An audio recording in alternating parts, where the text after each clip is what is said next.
اور اللہ تعالیٰ فرشتوں کو حکم فرماتے ہیں، او میرے فرشتوں، اور قیام کرنے والے فرشتوں اور سجدے کرنے والے فرشتوں، کیونکہ اللہ کے بعد فرشتے سجدے کی حالت میں ہیں اور قیامت تک سجدے میں رہیں گے، بعد اللہ کے فرشتے قیام کی حالت میں ہیں، قیامت تک قیام میں رہیں گے، بعد اللہ کے فرشتے رکوع کی حالت میں ہیں، قیامت تک رکوع کی حالت میں رہیں گے۔ لیکن جب رمضان مبارک کا مہینہ آتا ہے، اللہ تعالیٰ فرماتے ہیں، او میرے فرشتوں، او قیام کرنے والے فرشتوں اور سجدہ کرنے والے فرشتوں اور رکوع کرنے والے فرشتوں، میری تسبیح بیان کرنے والے فرشتوں، میری حمد و ثنا بیان کرنے والے فرشتوں، میرے سامنے سجدے میں پڑے رہنے والے فرشتوں اور استغفار کرنے والے فرشتوں، میری بات غور کر کے سن لو، یہ ماہ مبارک آ گیا ہے، اپنا قیام چھوڑ دو، اپنا رکوع چھوڑ دو، اپنی تشہد چھوڑ دو، اپنا سجدہ چھوڑ دو، اپنے ذکر اذکار چھوڑ دو، استغفار چھوڑ دو،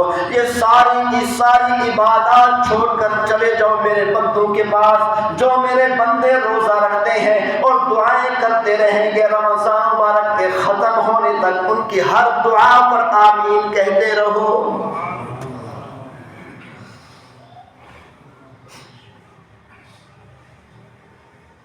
یہ اللہ کی تیاری ہے رمضان مبارک کے لیے، جو اللہ نے ہمارے لیے تیار کر کے رکھی۔ ہم نے کیا تیار کی؟ کیا ہم نے بھی تیاری کی رمضان مبارک کی؟ کہ رمضان مبارک کا مہینہ آ رہا، اللہ کے فرشتے خوشیاں منا رہے ہیں، اللہ کی ساری مخلوقات خوشیاں منا رہی ہے، رمضان مبارک کا مہینہ آ رہا ہے، خود پروردگار رب العالمین خوشیاں منا رہا ہے کہ رمضان مبارک کا مہینہ آ رہا ہے، میرے بندوں کی بخشش اور مغفرت کا مہینہ آ رہا ہے۔ اللہ نے رمضان مبارک کے لیے ہمارے لیے یہ کچھ تیار کر کے رکھا ہے، ہمیں بھی چاہیے کہ ہم بھی رمضان مبارک کے مہینے کی تیاری کریں۔ اسی لیے فرمایا، امت کو نوازا ہے جو رمضان مبارک، امت کو نوازا ہے جو رمضان مبارک، ہر ایک کو مالک کا یہ احسان مبارک، سب کہو خیر مبارک۔ مالک کی عنایات پہ ایقان مبارک، مالک کی عنایات پہ ایقان مبارک، ہم سب کا سلامت رہے ایمان مبارک، سب کا خیر مبارک۔ رمضان مبارک کا مہینہ آ رہا ہے، اس کی ہم تیاری کریں۔ ہم سوچیں ہم کتنی خوش ہیں رمضان مبارک کے مہینے کے آنے پر، کتنی تیاری کر رہے ہیں۔ صحابہ کرام کتنی تیاری کیا کرتے تھے، بخشے بخشائے پیغمبر صلی اللہ علیہ وسلم کتنی تیاری فرمایا کرتے تھے، ہم نے کتنی تیاری کی ہے، اور ہم کتنی خوش ہیں رمضان مبارک کے آنے پر، ہم کتنی خوشیاں منا رہے ہیں۔ آج کل تو ہمارے پاس ٹائم ہی نہیں ہے نا، تجارت میں پڑے ہیں، ہاں جی، روزی کے کمانے میں اتنے مست ہیں، اتنے لگے ہوئے ہیں، پرواہ نہیں ہے ہمیں کون آ رہا ہے کون جا رہا ہے۔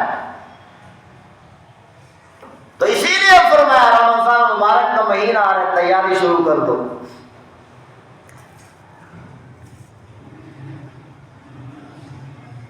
کنز العمال کی روایت ہے، پیغمبر صلی اللہ علیہ وسلم نے ارشاد فرمایا، اذا كان اول ليلة من شهر رمضان،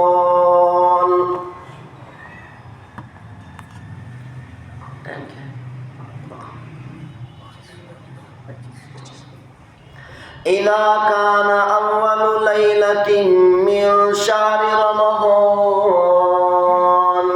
صفدت الشياطين ومرضت الجن۔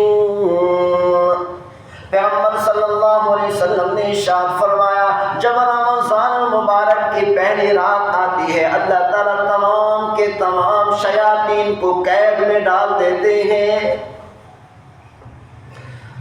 وَغُلِّقَتْ أَبْوَابُ النَّارِ وَلَمْ يُفْتَحْ مِنْهَا بَابٌ. پیغمبر صلی اللہ علیہ وسلم نے ارشاد فرمایا جب رمضان مبارک کی پہلی رات ہوتی ہے اللہ تعالیٰ جہنم کے تمام دروازوں کو اس طرح بند کر دیتے ہیں کہ پورے مہینے کے اندر ایک دروازہ بھی نہیں کھولا جاتا. وَفُتِحَتْ أَبْوَابُ الْجَنَّةِ وَلَمْ يُغْلَقْ مِنْهَا بَابٌ. پیغمبر صلی اللہ علیہ وسلم نے ارشاد فرمایا جب رمضان مبارک کا مہینہ شروع ہوتا ہے پہلی رات ہوتی ہے اللہ تعالیٰ جنت کے سارے دروازوں کو اس طرح کھول دیتے ہیں کہ رمضان مبارک کے ختم ہونے تک ایک دروازہ بھی بند نہیں ہوتا. یہ ہے اللہ کی تیاری جو ہمارے لیے تیار کر رکھی ہے اور ہمیں حکم فرما رہے ہیں کہ تم بھی تیاری کرو. ہمیں بھی تیاری کرنی چاہیے رمضان مبارک کے مہینے کی. اسی لیے فرمایا ڈوب رہا تھا گناہ کے چناب میں، ڈوب رہا تھا گناہ کے چناب میں، ایسے میں بچانے رمضان آ گیا. گناہوں کی دلدل میں پھنسے تھے، گناہوں میں غرق تھے، گناہوں میں ڈوبے ہوئے تھے کہ ہمیں بچانے ہمیں بخشوانے رمضان آ گیا. اسی لیے ہمیں خوش ہونا چاہیے. اللہ تعالیٰ ہم سب کو عمل کرنے کی توفیق نصیب فرمائے. وما توفیقی الا باللہ.